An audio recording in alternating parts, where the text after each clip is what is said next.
During the State of the Nation, the President made some remarks which I felt needed to be corrected. And this touches on the historical economic perspective of where Uganda is and where Uganda has reached. I felt that the President was very liberal with some of his statistics and facts. Example, he was saying that the economy or the taxes had increased, I think 55%. The economy had grown by 15 times from what it was in 1986. I am here to put on record that those statistics are not true. One, for example, when you talk of the currency exchange rate, and Museveni trying to be the father of the liberal economic activities which have taken place in Uganda, that is not true.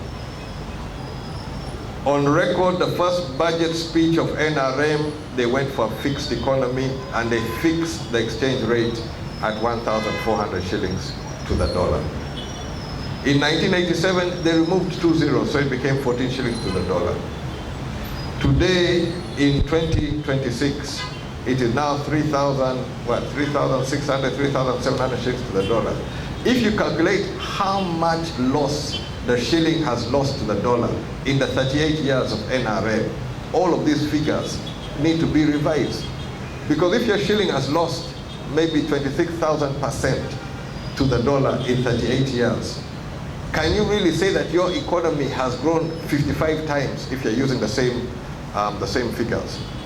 So I am going to, in this particular time, I'm going to really take the time and the effort to dismantle the claims and allegations made by NRM as far as the economy of Uganda is concerned, and also the facts of where they found the economy and what they've been able to do with the economy.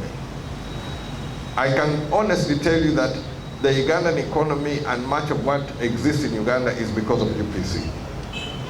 And if it was not for UPC, when NRM came into government, if there were no programs like what was the UPC Revised Recovery Program, which then became the NRM's Rehabilitation and Development Plan, Uganda will be in a total mess. So it is on this basis that we are going to challenge NRM and their, I would say, quasi-economic theories on where we're supposed to go. And I want to make it a cornerstone of the campaign for 2026, and also to make sure that history is corrected. It has been 38 years where UPC has been accused of being a dictatorship, of being all sorts of things. I think we're now going to get our day to prove to all who care to listen that UPC cared for the country, UPC delivered for the country, and we're going to expose the NRM for what they are in that.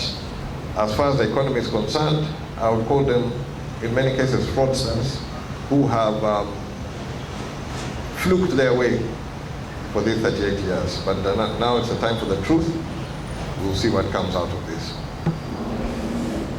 If you take the whole litany of political cases which have ended up with the military, in many cases they are never concluded, but somebody is going to lose a number of years, and as we're heading into a general election, it is not something which I feel will actually benefit and work in the interest of the citizens or in the interest of democracy.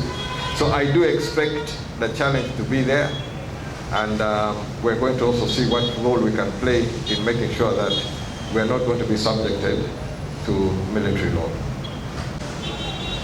So it is most likely to be abused by those who hold command, to use it to frustrate political actors and political activities without ever giving justice. And for me, as Ugandans, we must have this conversation. What is the best way forward for Uganda? Is Uganda working for all of us?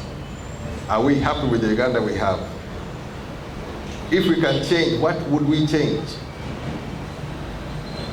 And that's an honest question which we must all answer effectively come 2026.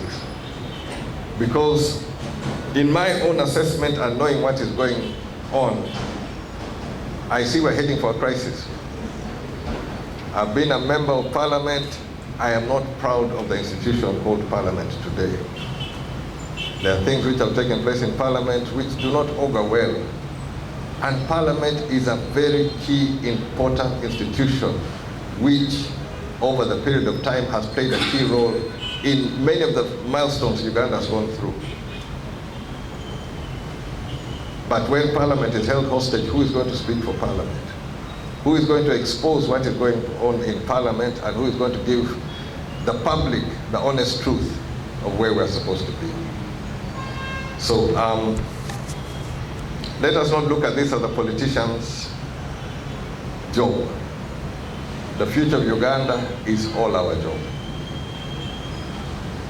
Whether the politicians are there or not, whether we handle ourselves in a responsible way, this is your country, this is our country. Let us do our best and work for the Republic of Uganda. In preparation for 2026, we're going to continue with our party structures and our internal campaign to ensure that UPC is ready to deliver a credible pathway for development for the citizens of Uganda. I thank you.